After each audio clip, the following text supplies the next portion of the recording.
Welcome to Sonipat connect. सबसे पहले आप लोगों से रिक्वेस्ट है हमारे चैनल को सब्सक्राइब करने का काम करें ताकि इसी प्रकार की बारीक अपडेट आपको मिलती रहे। खरखोदा को रेलवे लाइन के माध्यम से जोड़ने की विशेष 128 किलोमीटर लंबी रेलवे परियोजना जो पलवल से सोनीपत के हिस्सों को कनेक्ट करेगी, इसमें 2 वर्ष की देरी दर्ज की गई है और देरी के साथ में यहाँ पर जो लागत कॉस्ट थी वो लगभग दोगुनी हो गई है। इसके लिए भी कई बड़ी परिवर्तन हरियाणा ऑर्बिटल रेल कॉरिडोर में किए गए हैं। चलिए आज की वीडियो के माध्यम से खरखोदा तक बिछने वाली रेलवे लाइन और इसकी एस्टिमेट बजट कॉस्ट को जानने का काम करते हैं कि कितना खर्च पहले के मुकाबले अब रेलवे विभाग यहां पर करने वाला है।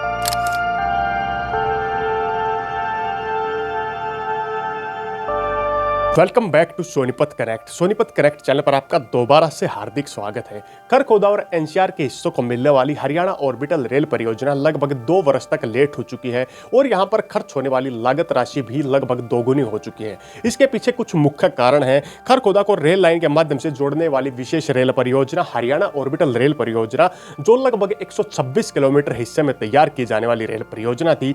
यह रेल परियोजना केएमपी के समांतर पलवल से लेकर के सोनीपत के हिस्सों तक को कनेक्ट करने का विशेष कार्य करने वाली थी।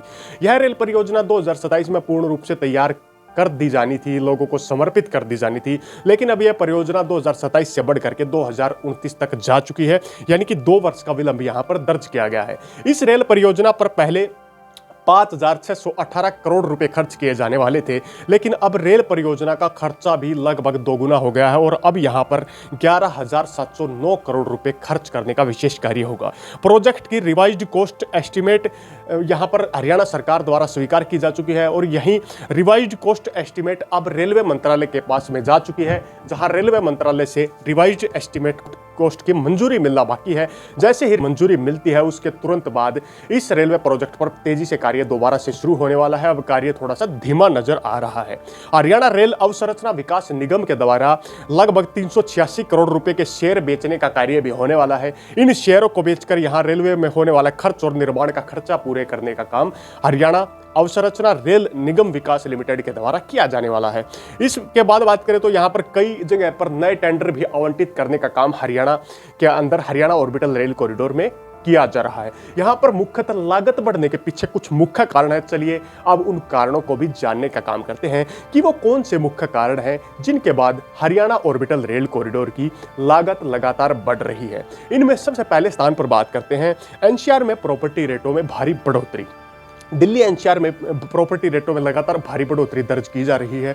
एनसीआर में हरियाणा ऑर्बिटल रेल कॉरिडोर भी एनसीआर के हिस्सों में तैयार किया जा रहा है, तो एनसीआर में जैसे ही प्रॉपर्टी का रेट बढ़ता है, कई जगह पर पुराने मुआवजों से जुड़े केस हैं, कई जगह पर नए मुआवजे से जुड़े केस हैं, कई लिंकिंग लाइन को अटैच करने वाले जो मामले हैं, वहाँ पर सरकार जब जमीन अधिग्रहण की प्रक्रियाओं में भाग लेती है तो उन्हें नई दर के हिसाब से किसानों को मुआवजा और मुआवजा राशि देनी पड़ती है। जहाँ पर केस चले हुए हैं वहाँ पर भी रेल विभाग को यहाँ नया बजट के अनुसार, नए खर्च के अनुसार, नए कोस्ट के अनुसार पैसा खर्च करना पड़ रहा है। तो एनसीआर में प्रॉपर्टी रेटों में भारी बढ़ोतरी के कारण रेलवे को यह प्रोजेक्ट भारी पड़ता हुआ नजर आ रहा है। अब बात करते हैं नंबर 2, वर्क कॉन्ट्रैक्ट जीएसटी दर में बढ़ोतरी। वर्क कॉन्ट्रैक्ट जो यहां पर तय किया गया था वहां पर पहले 12% जीएसटी दर थी, अब वो जीएसटी दर बढ़ करके 18% हो चुकी है। तो इतनी ज्यादा जीएसटी दर की बढ़ोतरी वर्क परमिट पर नजर आ रही है, जिससे रेलवे प्रोजेक्ट महंगा प्रोजेक्ट शामिल होता जा रहा है। नंबर 3, मिट्टी के रेटों में बढ़ोतरी। हरियाणा ऑर्बिटल रेल कॉरिडोर में मुख्यतः मिट्टी डालने का काम किया जा रहा है और इसे केएमपी जितना ऊंचा करने का कार्य किया जा रहा है, जो कि सामान्य रोड से ऊंचा होगा। तो यहाँ पर मिट्टी डालने का जो कार्य है वो कई इलाकों में पहले सस्ता नजर आ रहा था, अब मिट्टी डलवाने का कार्य भी काफ़ी महंगा पड़ता हुआ नजर आ रहा है और मिट्टी के रेटों में भी लगभग बात करें तो 35 से 40% की बढ़ोतरी देखी गई है। तो हरियाणा ऑर्बिटल रेल कॉरिडोर में मिट्टी भी काफ़ी महंगी नजर आ रही है, जिससे प्रोजेक्ट कॉस्ट लगातार बढ़ रही है। अब बात करते हैं नंबर 4, ऑटोमेटिक सिग्नलिंग सिस्टम अपनाना। HORC corridor Haryana orbital rail corridor में ऑटोमेटिक सिग्नलिंग सिस्टम अपनाना भी इस कॉस्ट को महंगा करने का काम करने वाला है। यहाँ पर मैनुअल सिस्टम को हटा करके अब सारा काम ऑटोमेटिक सिस्टम तरीके से होगा, जिसके कारण यहाँ पर कॉस्ट महंगी बढ़ती हुई नजर आ रही है। अब बात करते हैं नंबर 5, अतिरिक्त पुलों का निर्माण। Haryana orbital rail corridor project में पहले जो डीपीआर रिपोर्ट तैयार की गई थी, उसके अलावा यहाँ पर अब वर्तमान में नए पुलों का निर्माण होगा जो डीपीआर रिपोर्ट से हटके होगा। यहाँ पर मुख्यतः क्लोवर लीफ निर्माण का कार्य भी किया जाएगा। इसके अलावा वर्तमान में Katra expressway, KMP expressway, DND expressway पर नए पुलों के निर्माण से यहाँ पर वर्तमान की कॉस्ट बढ़ती हुई नजर आ रही है। अब बात करते हैं नंबर 6, पुलों के स्पैन में वृद्धि। पुलों के स्पैन जो होते हैं, पुलों के जो साइज के स्पैन होते हैं, उनमें भी वृद्धि दर्ज की गई है। कई विभाग जिनमें national highway authority of India, राज्य राजमार्ग विभाग, सिंचाई विभाग हरियाणा और रेलवे की मांग के कारण कई इलाकों में स्पैन को बढ़ाने का काम किया गया है, जिससे वो विशेष हिस्सा होता है जो 2 पुलों के मध्य का हिस्सा होता है, जिसे स्पैन की लंबाई को भी बढ़ाया गया है और कई जगह पर स्पैन 2 से 3 भी किए गए हैं। इसके कारण भी यहाँ पर स्पैन में वृद्धि के कारण कोस्ट का खर्चा लगातार बढ़ता जा रहा है।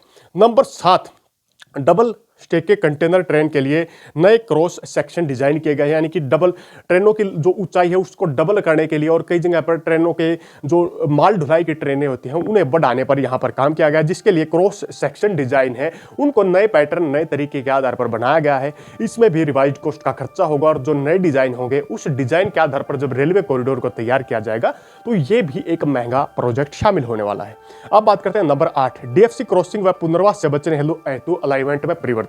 वर्तमान डीएफसी लाइन को क्रॉस करने के लिए और मुख्यतः कई रिहायशी इलाकों को पुनर्वास से बचाने के लिए अलाइनमेंट में परिवर्तन किया गया है, जिसके कारण अलाइनमेंट कोस्ट से रेलवे कॉरिडोर थोड़ा सा दूर होकर जाता है। इससे कई किलोमीटर लाइन में फर्क पड़ता है और नए ड्राफ्ट प्लान से, नए परिवर्तन से, अलाइनमेंट के चेंज करने से भी एस्टिमेट कॉस्ट को बढ़ाने का कार्य किया गया है।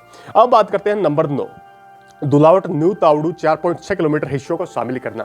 दुलावट से तावड़ू के लगभग 4.6 किलोमीटर नए हिस्से को इस रेलवे कॉरिडोर में शामिल किया गया है, जिसके कारण भी 4.6 किलोमीटर का अतिरिक्त बजट यहां पर खर्च किया जाएगा, जिससे लागत में बढ़ोतरी नजर आ रही है। अब बात करते हैं नंबर 10, स्लो वर्किंग कंडीशन के कारण प्रोजेक्ट महंगा। कई इलाकों में जो प्रोजेक्ट आज के दिन खरखुदा में चलना था, खरखुदा में वर्तमान में मिट्टी डलने का काम शुरू होना था, वो अब तक कंप्लीट नहीं हो पाया। तो इन इलाकों में प्रोजेक्ट की स्लो प्रोसेसिंग के कारण भी हरियाणा ऑर्बिटल रेल कॉरिडोर का ये प्रोजेक्ट लगातार महंगा प्रोजेक्ट बनता जा रहा है। अब कुछ चर्चा करते हैं कि इस प्रोजेक्ट पर इन फ्यूचर क्या क्या होने वाला है।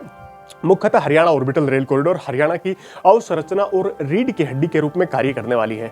हरियाणा के मुख्य औद्योगिक शहरों को कनेक्ट करने के लिए ये रेल परियोजना काफी अग्रणी भूमिका निभाने का काम करेगी, जिनमें सरकार के कुछ रूल्स होते हैं, सरकार की गाइडलाइंस होती है और सरकार चाहती है कि इस प्रोजेक्ट पर इन फ्यूचर क्या किया जाए।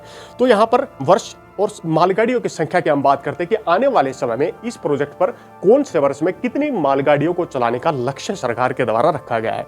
वर्ष 2028 तक यहाँ पर 11 मालगाड़ियों को चलाने का काम होगा, जो सामान इंपोर्ट और एक्सपोर्ट करने का कार्य करेंगी। 2038 तक 83 यानी कि 83 मालगाड़ियों को चलाने का काम किया जाएगा। 2048 तक 109 मालगाड़ियों को चलाने का काम होगा। 2058 तक 153 मालगाड़ियों को चलाने का काम होगा। इसके बाद 2068 तक 233 मालगाड़ियों को चलाने का कार्य सरकार यहां पर करने वाली है। इसके साथ में पैसेंजर लक्ष्य की यदि बात करें तो वर्ष 2028 में पैसेंजर ट्रेनों की संख्या इस कॉरिडोर पर 20 रहने वाली है। 2038 में पैसेंजर ट्रेनों की संख्या 20 से बढ़ करके 24 हो जाएगी। 2048 में 28, 2058 में 33 पैसेंजर गाड़ियां यहां पर चलेंगी और 2068 में 39 पैसेंजर ट्रेनों को चलाने का लक्ष्य यहां पर रखा गया है। यदि हरियाणा ऑर्बिटल रेल कॉरिडोर के लगभग 128 किलोमीटर लंबे रूट मैप की यदि बात करें तो ये रूट मैप पलवल से शुरू होगा, जिनमें पलवल, पेर्थला, सोहना, धुलावट, चांदना डोंगरवास, मानेसर, न्यू पातली, बाड़सा, देवरखाना, बादली, मांडोठी, जसोरखेड़ी, खरखोदा, तुरकपुर और सोनीपत के इलाकों को ये रेल कॉरिडोर कनेक्ट करने का काम करने वाला है।